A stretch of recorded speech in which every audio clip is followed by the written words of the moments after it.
কংগ্রেসের হয়ে লোকসভায় একটি মুলতবি প্রস্তাব জমা দিয়েছি। এটা যদি আপনারা একটা ভিডিও দেখেন, ভিডিওটা আমরা অল ইন্ডিয়া তৃণমূল কংগ্রেস থেকে ছেড়েছি। ভিডিওতে পরিষ্কার দেখা যাচ্ছে যে বাংলার বিরোধী দলনেতা তিনি নিজের গাড়ি থেকে নেমেছেন এবং তার সাথে কেন্দ্রীয় বাহিনী যারা আছে তারাও গাড়ি থেকে নেমেছে।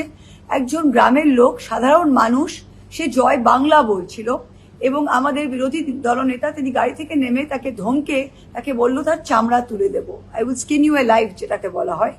আর সেইখানে দেখা যাচ্ছে যে অমিত শাহের কেন্দ্রীয় বাহিনী, যার কাজ হচ্ছে বর্ডার, আমাদের সীমান্ত রক্ষা বাহিনী, যার কাজ হচ্ছে যে সারা ভারতবর্ষে কোনো ইনসিডেন্ট না হয়, সেই বাহিনী নিজের কাজ না করে সে একটি গ্রামের লোককে ধমকে তাকে ফিজিক্যালি সরিয়ে দিয়ে হচ্ছে আর ভয় দেখানো হচ্ছে।